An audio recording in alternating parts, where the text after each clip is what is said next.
Olá, sétimo ano, tudo bem? Pessoal, eu vou terminar de explicar esse capítulo 3 nessa videoaula. Capítulo 3 vai falar sobre os biomas brasileiros, certo? Mas eu vou começar a explicação na página 291, para falar literalmente sobre os biomas brasileiros. Porque as páginas anteriores falavam sobre os biomas terrestres, que nós já conversamos, eu já expliquei durante a aula, tá ok? Vocês vão perceber que de vez em quando eu vou pular algumas coisas, porque eu vou focar apenas naquelas partes mais importantes em relação às ciências. Sem falar também que vocês já estudaram sobre os biomas em geografia, certo? Então eu vou tentar fazer com que essa videoaula seja bem rapidinha, bem direta. Tranquilo? Daí a gente tira as dúvidas durante a aula. Então vamos lá, na página 291, biomas brasileiros e biodiversidade. Esse primeiro parágrafo aqui vocês podem grifar. Fala assim, devido à localização na Terra, também a influência do clima da região, cada bioma possibilita o desenvolvimento de diferentes seres vivos e por isso, quando for comparado às outras, existem regiões que apresentam uma maior biodiversidade. E o que seria essa maior biodiversidade? Uma maior variedade de seres vivos. E uma coisa muito interessante aqui, ele fala que cerca de 90% do território brasileiro se encontra na zona tropical, ou seja, vai estar apresentando um clima quente e úmido. E essa combinação de clima quente e úmido vai propiciar a rica variedade de espécies. Então, ao longo da sua extensão, são reconhecidos 6 biomas. Nós temos a Caatinga, Cerrado, Amazônia, Mata Atlântica, Pantanal e Pampa. Cada um deles tem características próprias e vai abrigar plantas e animais que são adaptados a certa região. Beleza? Então vamos lá falando aos poucos sobre cada um destes biomas. Deixa eu seguir aqui. Pode ser que daqui a pouco apareça uma mensagem na tela do computador, porque às vezes esse programa faz isso comigo também. Mas vai dar tudo certo. Bom, deixa eu continuar descendo aqui. De vez em quando ele não me obedece. Agora ele obedeceu. Então, o primeiro aqui é a Caatinga, que vai estar lá na página 292. Esse primeiro parágrafo aqui é muito importante.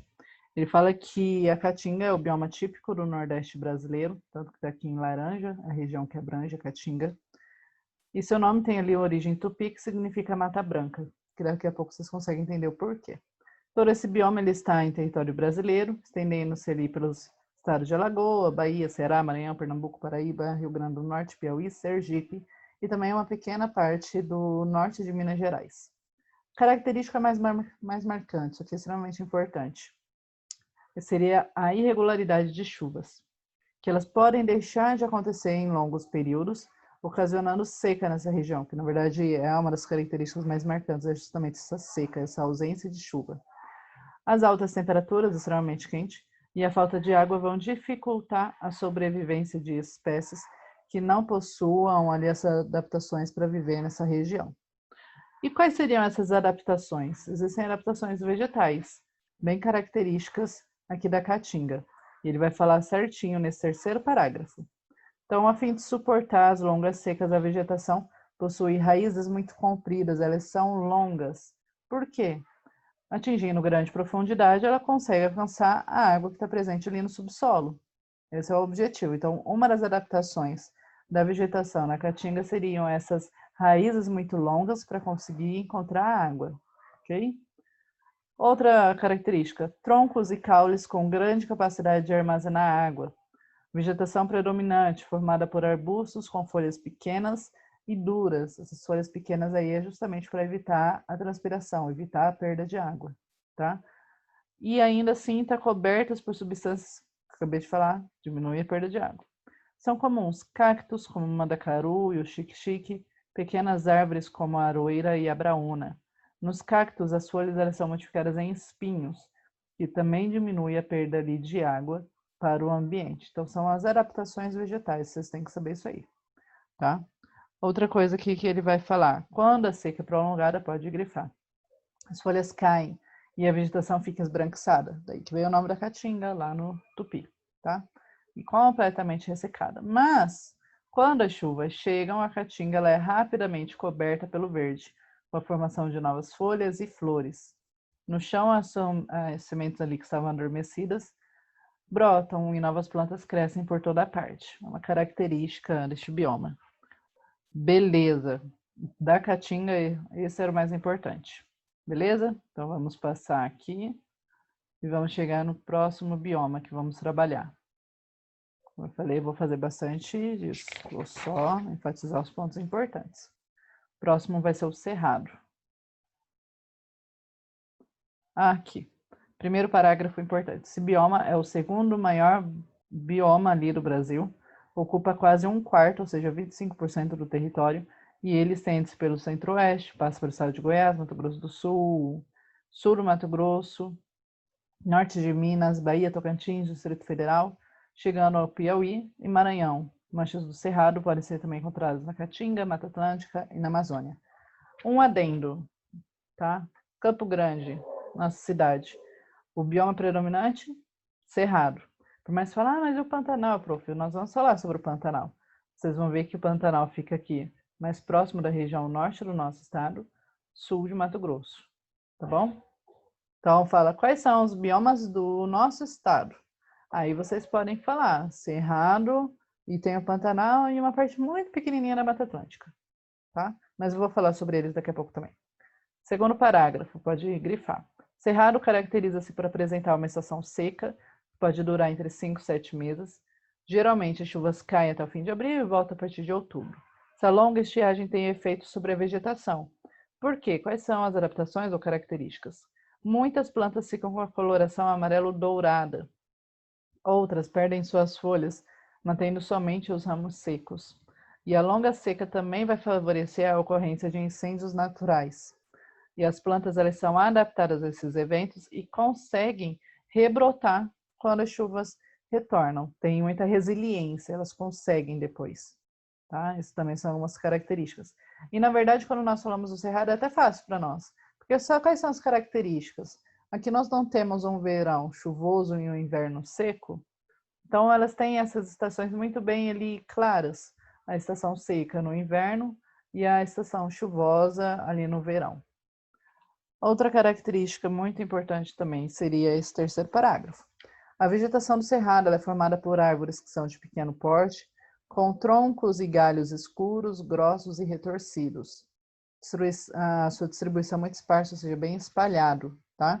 Isso se deve ao quê? Uma combinação de dois fatores. Primeiro, o tipo de solo. Tem baixa fertilidade e alta toxicidade. Por isso que fica bem esparsa essa vegetação. E outra, características climáticas da região. Quando em baixa umidade, o solo vai se tornar mais ácido. E terceiro, distribuição causada por conta dos incêndios, ocasionando a perda dessa linearidade em seu crescimento. São esses três fatores aí que vai justificar essa distribuição esparsa, bem espalhada na vegetação. Importante lembrar também. Outra muito importante, vamos falar um pouquinho agora da fauna e flora do cerrado. Lembrando, fauna, conjunto ali dos animais, flora, vegetação, tá bom? Aqui, fauna e flora do cerrado. A fauna do cerrado é formada por animais como o tamanduá-bandeira, tem o tatu, lobo-guará, macaco-prego e as onças. Existem lagartos, que estão entre os répteis mais numerosos. Que legal, o negócio muda do nada. Aí, mais numerosos e também uma grande variedade de invertebrados. Formiga, cupim, abelha, gafanhotos e outros. O cerrado ele é considerado a savana mais rica do mundo, tanto que chamam de savana brasileira, abrigando aproximadamente 11.600 espécies de plantas nativas, 199 mamíferos, 837 espécies de aves, 1.200 de peixe, 180 de répteis, 150 de anfíbios, extremamente rico. Mesmo tendo essas características, um momento muito seco, vegetação ela é bem esparsa por conta das queimadas naturais que podem acontecer, tá? E das espécies de répteis e anfíbios existentes no Cerrado, 28,17% são nativos, o próprio dali, porque a gente não vai encontrar em outros lugares. Atualmente, o Cerrado e sua biodiversidade estão muito ameaçados pelo intenso desmatamento realizado para fins de plantio de soja, criação de gado e, infelizmente, queimadas também. Beleza, vamos descer mais um pouquinho. Esse parágrafo também podem marcar. Uma das características do cerrado vai ser a ocorrência de incêndios naturais, como eu até acabei de falar. E embora muitas plantas sejam adaptadas à situação e floresçam apenas após esses eventos, existem controvérsias entre os cientistas a respeito dos benefícios que podem trazer. As queimadas intensificadas pelo homem têm provocado uma devastação muito grande desse bioma, infelizmente. Agora aqui na página 296, sobre a Amazônia. Primeiro parágrafo, muito importante. A Amazônia tem a maior biodiversidade do planeta. Isso é, encontra-se nela a maior variedade de seres vivos do mundo, olha só. E esse é o maior bioma em extensão, ocupando 5% da superfície terrestre. E a Amazônia ocupa quase 50% do território brasileiro e está presente nos estados do Acre, Amapá, Amazonas, Pará, Rondônia e Roraima. E também em partes ali do Mato Grosso, Maranhão e Tocantins. A Amazônia caracteriza-se por ser uma região cortada por extensos e caudalosos rios, como o rio Amazonas. Caudaloso seria abundante, tá? Abundante em água. Beleza. Agora a gente continua aqui na página 298. Agora ele vai falar sobre a biodiversidade da Amazônia. Por que eu estou pulando? Porque vocês já estudaram isso em geografia e no momento não vai ser, não é primordial, tá bom? Vocês vão estudar um pouquinho mais aprofundado para frente. Belezinha? Vamos lá, 298. Biodiversidade da Amazônia. Uma hora vai, gente. Pode ficar tranquilo. Aí, chegou o terceiro parágrafo que eu quero. Podem grifar aí.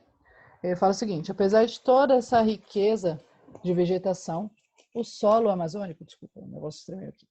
O solo amazônico, bastante aeronoso, ou seja, vai conter ali os seus... não é areia. O solo arenoso, ele conta apenas o quê? Com uma fina camada de nutrientes que são mantidos por meio da reciclagem dos próprios componentes da floresta, que, por se decomporem muito rápido, com folhas, galhos, animais, decomposição e excrementos, acaba tornando o solo propício. E a gente consegue entender por que tem essa biodiversidade tão grande, inclusive biodiversidade vegetal. Tá? Então, recapitulando aqui, o solo amazônico, ele é arenoso, tem apenas uma fina camada de nutrientes que é chamada de serrapilheira, lembra? Porque o solo da Amazônia em si, ele não é um solo rico, não é extremamente fértil, mas ele se torna um solo propício para que haja essa biodiversidade vegetal por conta dessa fina camada ali de nutrientes. Tanto que se vocês forem ver, as raízes não vão ser profundas, como são as raízes lá da Caatinga. É mais superficial, até por conta da umidade, que na Amazônia é muito maior do que lá na Caatinga. Tá?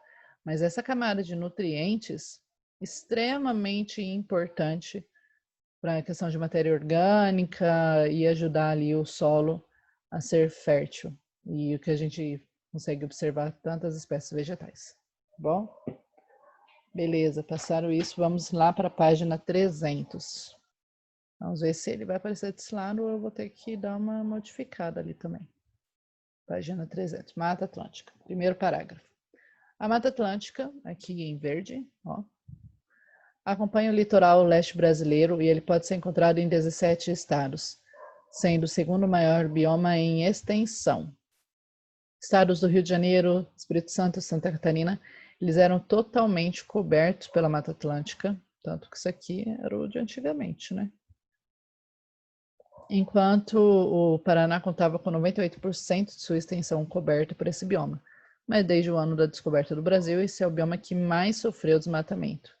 Tanto que depois em aula eu vou mostrar para vocês como está atualmente. A gente vê pequenas manchas e principalmente uma das características para falar qual é a localização da Mata Atlântica. Sempre aqui nessa região litorânea, tá? Tanto que mostra que até no nosso estado tem uma porção ali na região sul de Mata Atlântica. E realmente a gente até encontra, mas a quantidade já está bem menor, a proporção, tá bom? Sobre a Mata Atlântica, agora o que dava para falar com vocês? Chuvas abundantes, com certeza, até mesmo por conta dessa proximidade com o litoral, tá?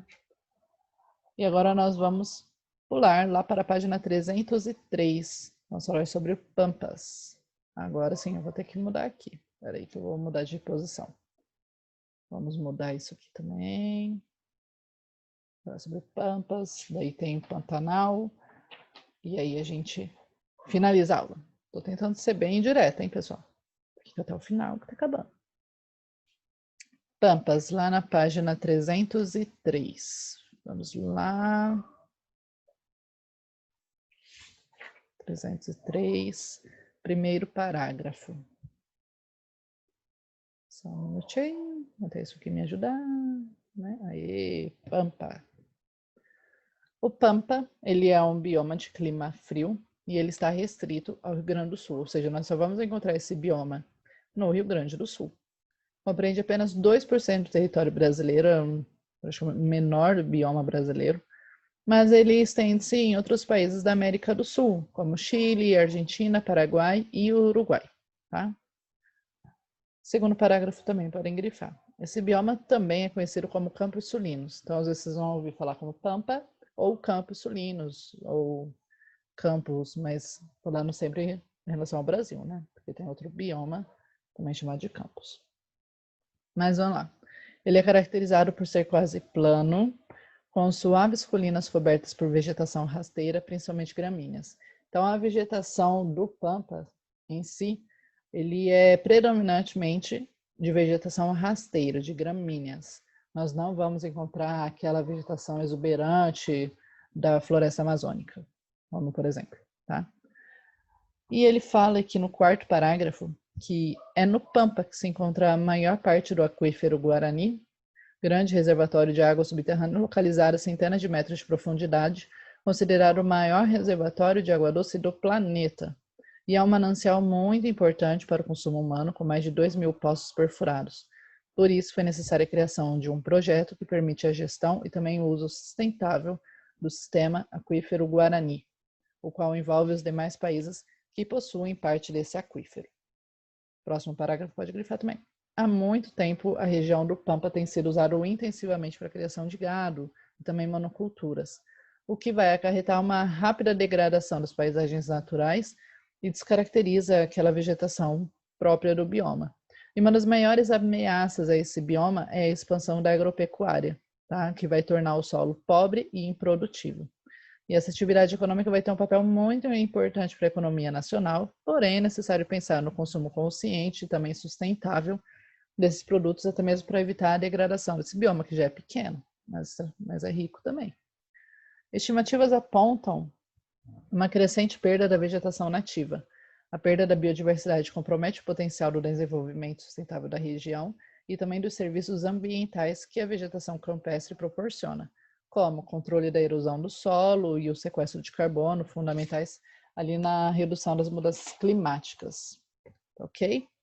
Agora aqui, página 305, falar sobre o Pantanal e acabar. Então, continua aí, gente.